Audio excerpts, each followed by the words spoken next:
Hi, welcome back. How are you? Okay, so this next part really is quite complicated, not because the piece is complicated, but because it's a large piece and doesn't have a shed load of detail. It's quite similar, in fact, to, I'll just grab this, quite similar to this piece here. So, what I need to do really is build it and then find a way of kind of detailing it like crazy, while at the same time making it appear functional. Okay, so what I'm going to do is basically start work on the upper leg. So just hide this lot, so hide selection, and I can tell obviously which part's the front and which part isn't, and this is going to allow me to basically do some doodling just to try and work out what I need to build.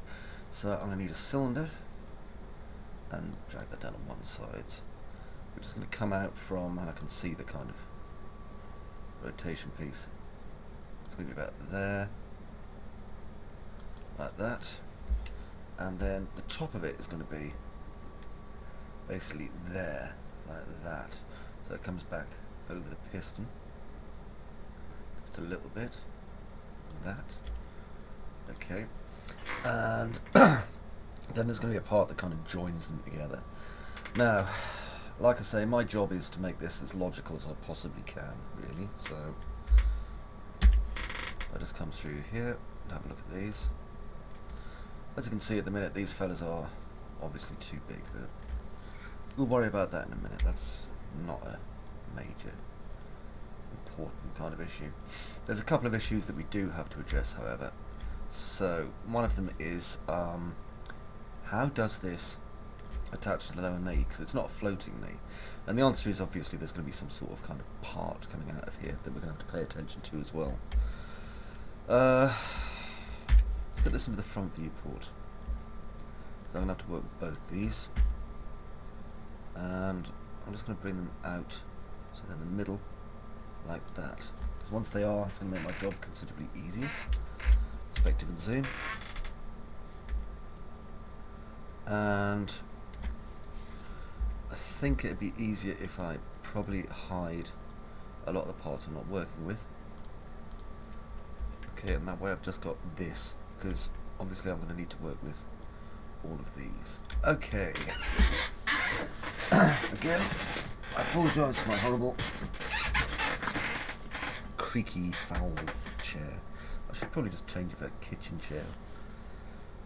I really need to go past and have a look and see if there's any second-hand office chairs I can get. Okay, and even though I only have 18 sides on this, I think it's for the best at the minute that I keep these low detailed. I can work up to a higher detail later. That's absolutely fine.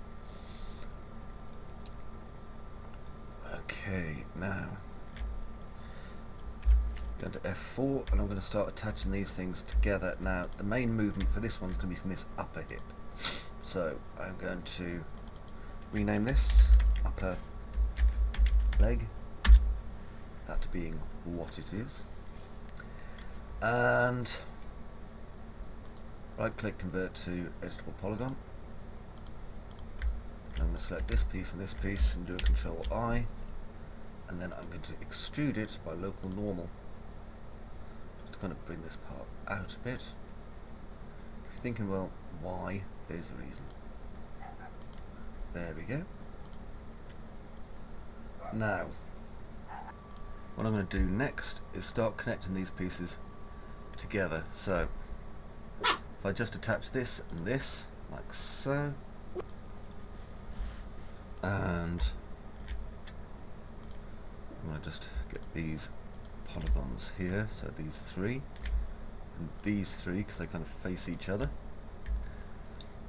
And it'll be needing to be a little bit thicker than that, probably. So there to there, like so, and bridge. Okay, so that creates that part going straight across there. Next,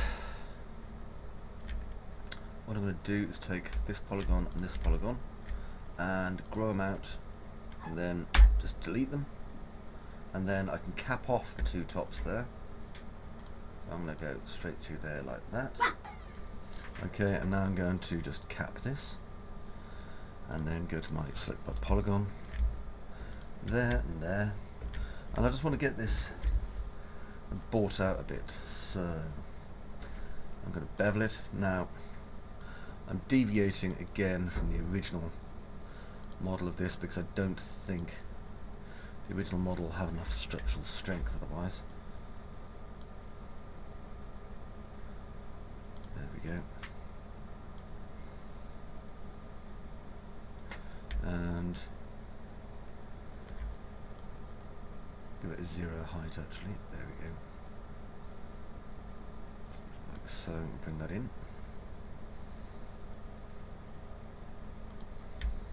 And then in again.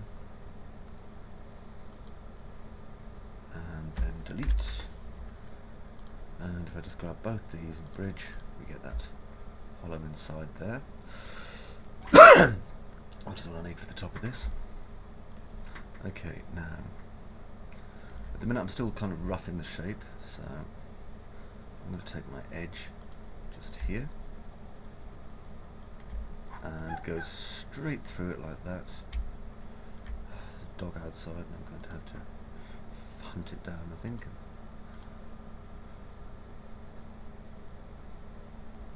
Bloody thing. Actually just one should be enough. There we go. Because now I'll chamfer that. Good thing is if I chamfer it, you see, it maintains straightness that otherwise I do not get. Okay, so we get that shape there.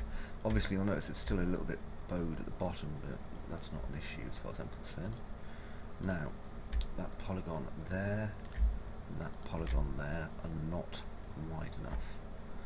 So if I change this to local just to check something, no, that's not going to work. Okay, view. Because what I could really do with is bring this out in the size. So instead what I'm going to do is grab this one, just start adjusting my shape manually.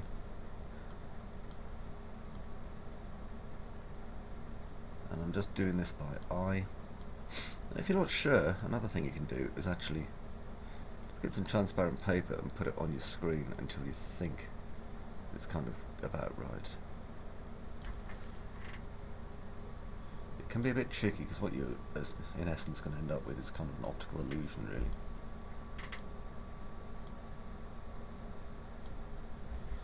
Yeah, I think rather than waiting for myself to ruin this model, here's another thing you can do as well. Just get a box.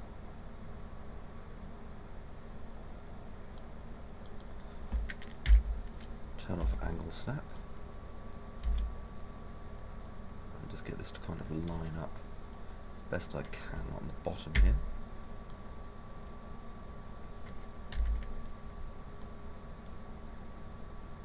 I mean, the angle's not exactly correct anyway, so that's not too much of an issue, you see.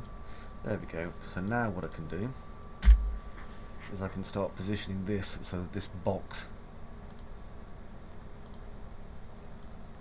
becomes my lineup for this one. So one there and here. And this is another reason why it's important that we didn't have loads of weird curves on the top of this. Not only would it reduce our structural integrity, but we'd have to then take this out using a boolean rather than the way I'm doing it at the moment. Okay, and now if I get rid of that one, you'll see that we have this set up the way I'm pretty much wanting it, so that's good. And if I select that one and that one, what I'm going to do is just extrude them in like that. Make sure they don't meet in the middle, for God's sake, otherwise it'll overlap. Now I'm going to just select these outer parts, sorry, these inner parts, not these outer parts. Okay, and do it on this side as well. Now we're not using symmetry at the moment, so I don't really need to feel overly concerned with much about only doing one side and then duplicating it. Right, chamfer. Now, the thing about this side being quite large, this piece, is that chamfering becomes quite a lot easier suddenly. So as you can see, I can just do that. Again, thank you to Swirly Chicken, who I have not seen in a very long time, for that rather useful little tip. Now, I select by polygon on the inside, control select by edge. Okay, now I can use the softening chamfer again. I'll probably just use a double. So once, and then once again. Okay, and that gives us that nice soft shape there. Now the outside obviously is more tricksy, because what would probably be more beneficial at this point is wiping off quite a large amount of these excess polygons that we have here.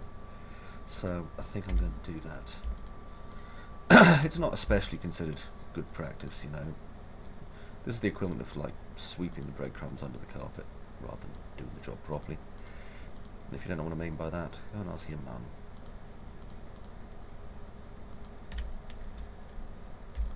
Okay, so I'm just going to go around this and just basically make it into an island.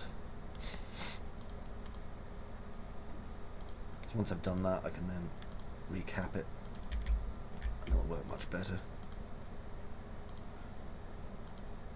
Remember, someone was asking me a while ago, and I was also thinking about this a while ago actually, you know, how do you learn or develop or come up with techniques like this?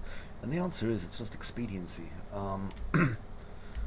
There's a lot of times where things become very, very repetitive. You've got to do things over and over again. Now, a good example of this would be that if you have it, go back and look at the APU tutorial that I made many years ago now, the APU. But go back and have a look at it, and have a look at the modelling in it. Now, the modelling in the APU is fairly primitive for what is ultimately a very good end result, in my opinion. But I couldn't show as much as I could, and I couldn't go into massive amounts of detail back then, simply because teaching people that kind of end-to-end level of detail like this just was an impossible, really daunting task. Now, it's a lot easier, and it's because I kind of developed these methods specifically for the benefit, as much of anything, as teaching. I didn't develop them for, you know, my own models or anything, so I very rarely bother doing that in the first place. So things like the placement system, for example, which, as I've said many times, kind of Autodesk then sequestered and said, oh yeah, this is the best thing we've ever invented. Yeah, well, I was using the placement system first. It was the hair placement system, and it was a free script that came with 3ds Max. Now, I'm not trying to say, oh, pay me vast sums of money, this was my idea. What I'm saying is that at the time when I was basically building, what was it again? I'm going to get rid of those coordinates.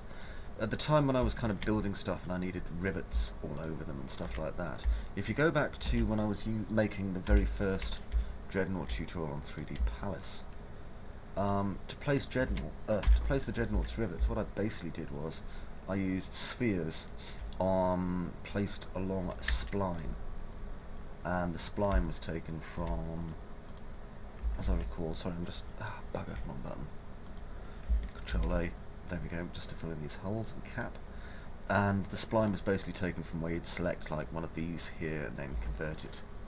So like, hang on, so if I select this and then create shape from selection, and then you could kind of duplicate an object along the selection, which is as good a way of doing things as any, but not massively high detail. Now the idea was that I wanted to be able to kind of draw rivets onto the model, because I'd seen something similar, I think it was in Mirai.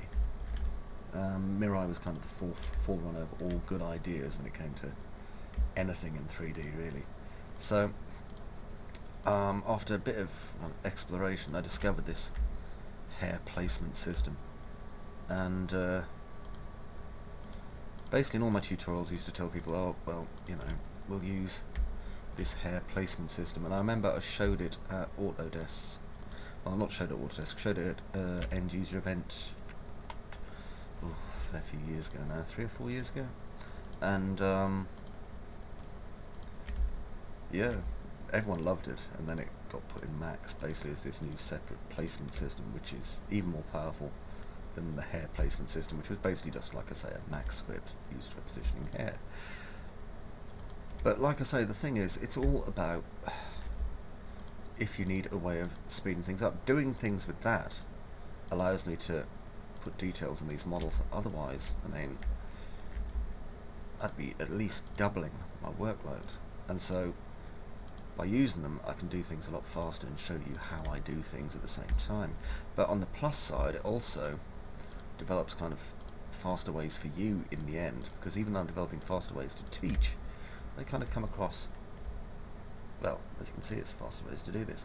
And this led me to kind of adapt and develop many different styles that I use, like poly on poly, or, well, just check both sides are selected, yep, they are.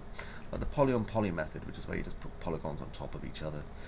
The iterative method, where we're kind of destructively editing the mesh and things like that. Right, so because the mesh is big enough, it can withstand taking that kind of shape, you see? There we go. Now, I've got to do the same again on the inside of this shape. So, what I'm going to do is select this part, and then go up here as well. Now, if you're marquee selecting like I am, for God's sakes, go and make sure that you've not ruined your model. And also remember, this is only an 18-sided model, this part here, so it's going to appear quite low detail, and I'm going to have to probably do a couple of tricks to make it more high detail later on, rather than using a mesh smooth, because at this point a mesh smooth will do to our model greatly unpleasant things that will make your grandma wince, quite frankly. Oh Timmy, that model's, it's lovely, but it's not going on the fridge, you see. The grandma scale of approval. Remember, we've talked about this in the past in different things. Right, chamfer. Once. Twice. Do you know what comes after that? 3 times a lady. There we go. That's a wonky man.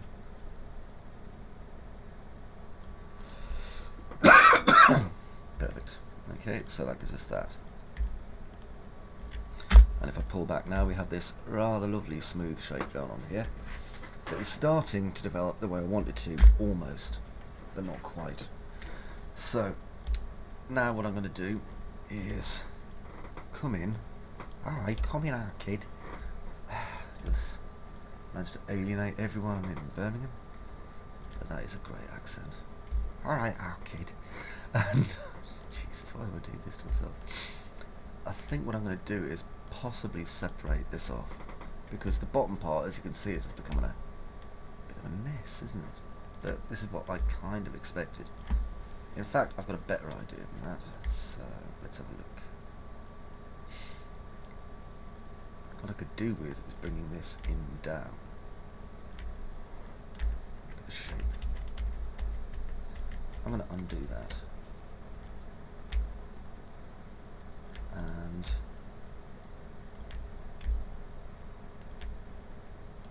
take these parts off here.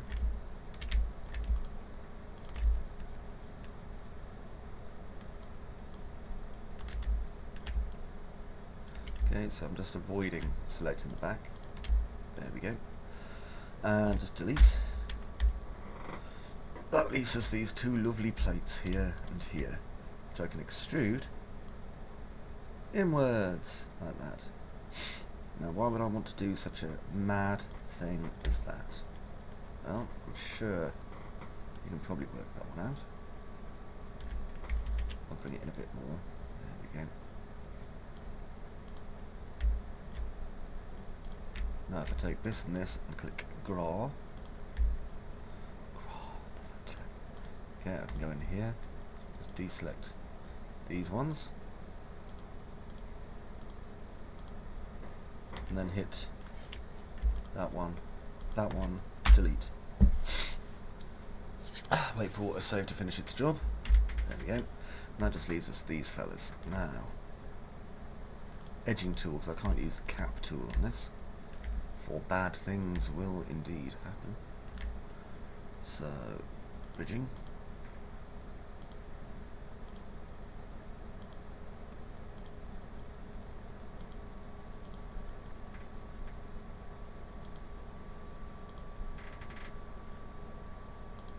Let's go through these carefully.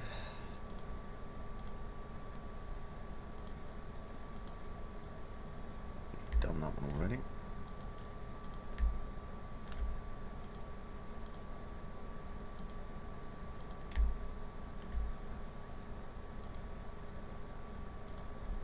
There we go. Now,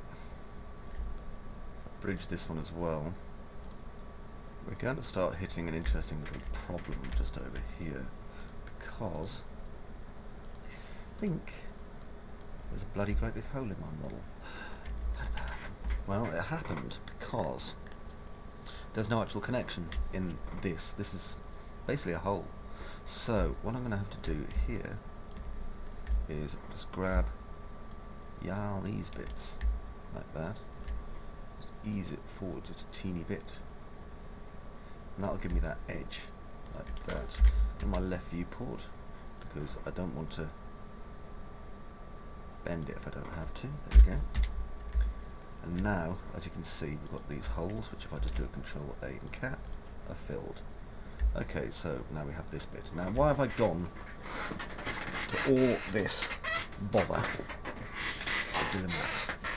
Well, I shall show you. First things first, though. I'm going to take this and this, and inset them, and let's see. That mesh smooth, it makes it look like a pretty flower, doesn't it? Okay, grow, delete, cap. Okay, so that gives us this shape here now. And you're like, well, why? Because that's a smooth shape. Okay, that's the only reason. Now, what I can do from that, I can take this and this, extrude, like so, and I need to keep an eye firmly on the width at this point, so there and there, because even though we know structurally this damn thing would never work in a quadzillion years, we need to pretend it does. We need to kind of play make-believe on this. Okay, now I am going to click grow, deselect this part and this part, and I am going to detach this as a clone, and I'm going to detach it and call it knee main, because that's what it is. It's basically a knee. Okay. Now if I select my knee main, which is in here somewhere, there it is, I can now select all the polygons and make it up, click flip, all the borders like so, use my scale tool, but make it come out into there. Okay, because we need it to attach into the bottom of the leg. So now I'm going to do a bridge, and they bridge across.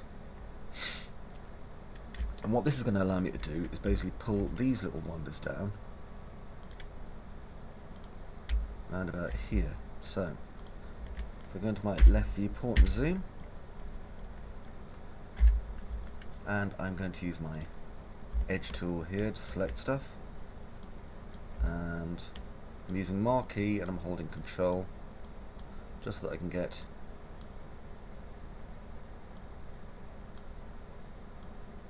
these selected. I think I probably selected them the wrong way, never mind. Okay, now I'm going to extrude them and just bring them out until they intersect into there. Click tick. Okay, and now I've got this shape. Now, this shape, obviously, I'm going to need to do a bit of chamfer work on as well, but you see it's kind of so nicely flush with this piece, which makes things a lot easier. So now, edge. And I think at this point I should isolate this selection, because I need a lot more smoothing around this, and I'm going to just take off these bottom polygons here because I don't need them. So just double click on these whilst holding control, and then do these ones. Now remember, I don't need to select those inside parts there.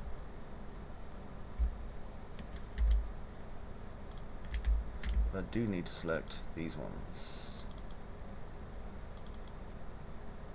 just in case.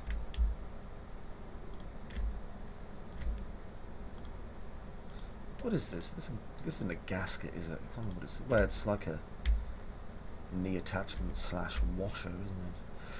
Okay, now I'm going to chamfer this. And this chamfering system, like I say, was developed. Well, I presume Swirly had kind of borrowed it from somewhere that he found. He was exceptional at making spaceships, Swirly. But yeah, front paged on CG Talk and everything now. But this method here basically cuts off my infinitely sharp edges, and being able to double click around my model now to select loops. Max didn't have that functionality originally. It's a kind of a new thing for them, so I think I'll change the way it chamfers as well, actually. For the minute it's not using quads. Let's see if quads makes it any better. No, it doesn't. Okay, so I'll just do it again.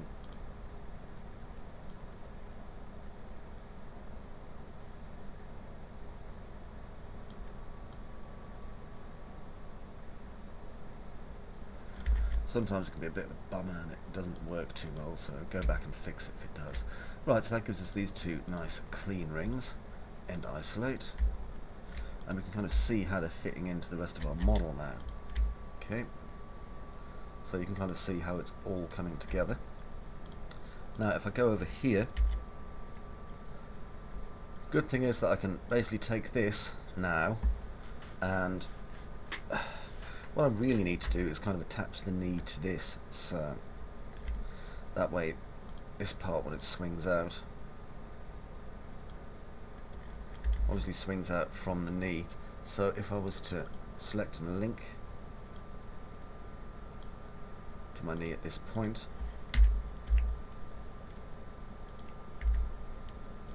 just find my damn knee's rotation. Now my knee's rotation isn't in the right place, as you can almost certainly tell. So I'm going to have to go to my left viewport, go here, effect pivot only, center it, and that still isn't in the right place. So first one I line it up with is this little line here. Like, Chris, that's an incredibly imprecise way of doing things. Yeah, it's weird, it works, isn't it?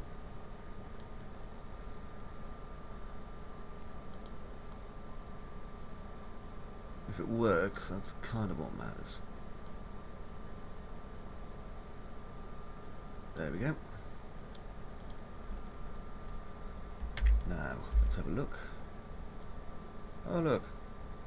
Whee! Foot's moving now on that axis. Who would have thunked it? Okay, next. Perspective zoom. And I have this one here now, so I'm going to attach my floating knee to that. Reason being now, obviously, that this controls the entire bloody leg.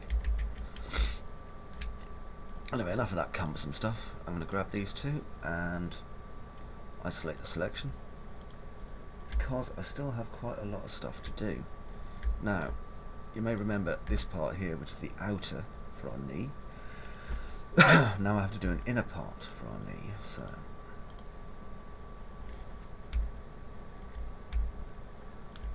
the wrong bit selected, haven't I? There we are. If I select this and this, and I'm going to go straight into extrude mode.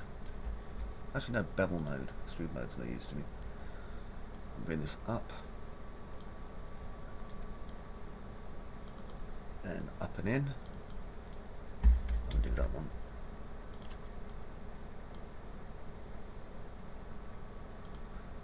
Then in.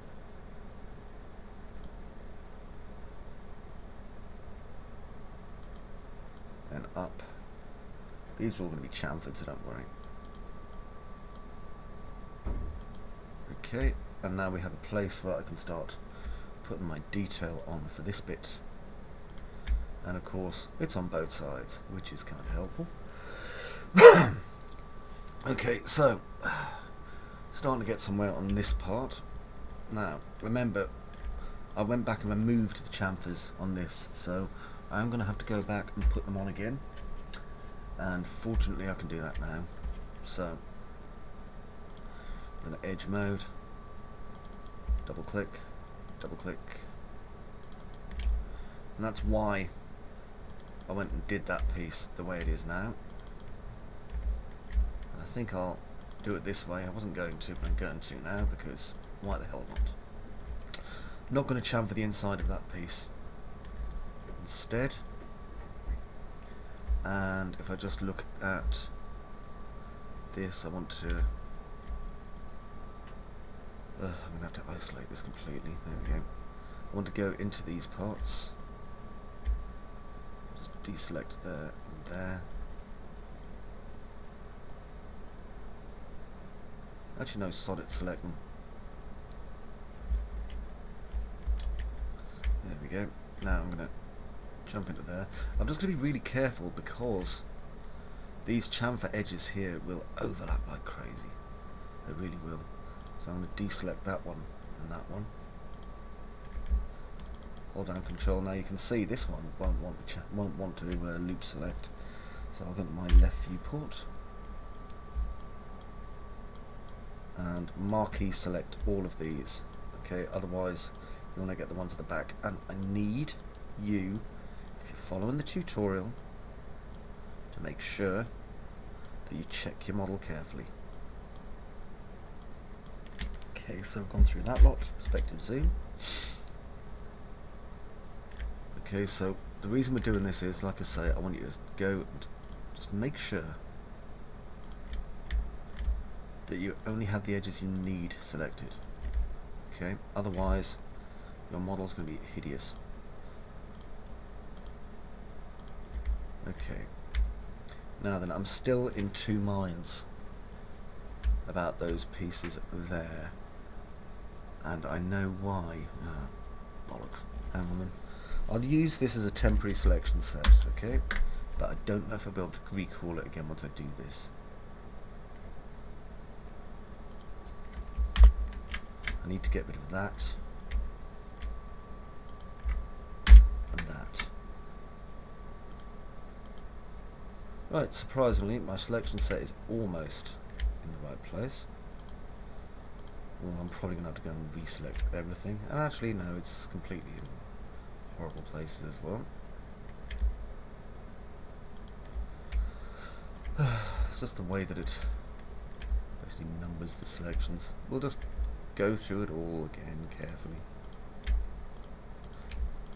Should have really deleted that piece at the first when I got the chance. Never mind.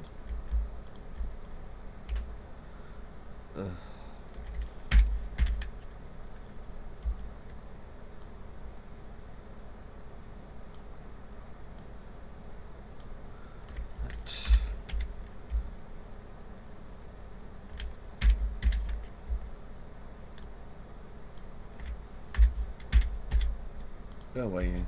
Thank you. Let's have a look at this. I think I'm just going to have to reselect it all. I'm sorry. I don't mean to waste your time.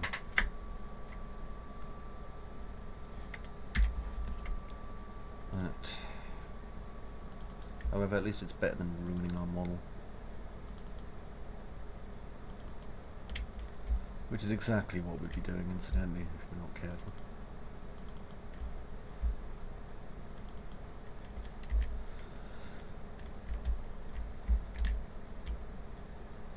Okay.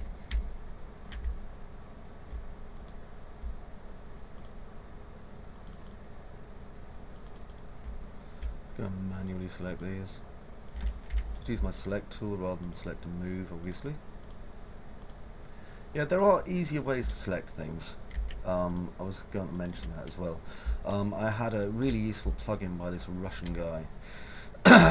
All it did basically was it allowed you to select things based on angle of incidence and stuff, and normal directions and all sorts of useful things like that.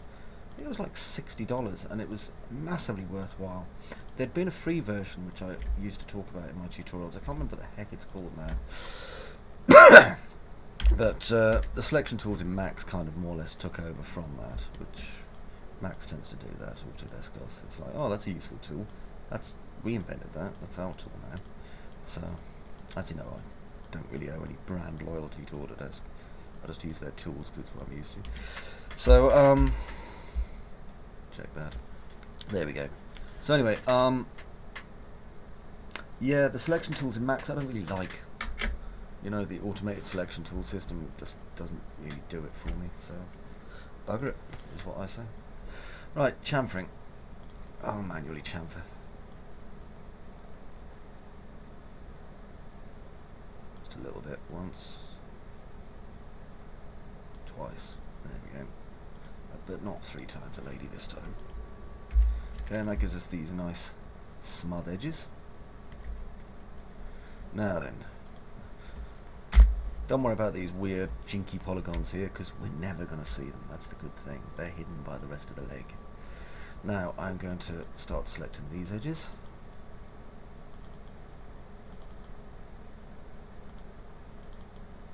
There we go. And I'm coming around to select these edges. There we are. And we're going to round the... What the flips happened there?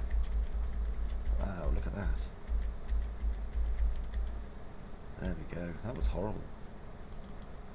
Do that again. Glad I caught that. You'd have been like, Cris, don't. Shouting at the recording from like whenever it was. I'd be like, oh no, why? And then I'd have to do some awkward tutorial about how we fix that. Yeah, that would have been horrible. Right, so chamfering. Let's make these all nice and rounded. So there we go. 1, 2. There we are. Oh, so lovely. Zoom out. F4 so we can check it. Yeah, that's nice and smooth. I like that. Now we've got quite a lot of polygonals going on over here, but again, I intend to hide that. Plus we've got armour and junk that's going to be going over it, so I'm not overly concerned. Let's hide or end isolate or whatever. Beautiful. I like that. That is nice. Okay, so that is going to give me now what I need in order to add in the next part the what's it called? Massive amounts of detail I'm going to need to create. That's the one. So this part done. I'm going to take a couple of renders off and I will see you in the next part. Until then, TTFN. Bye bye.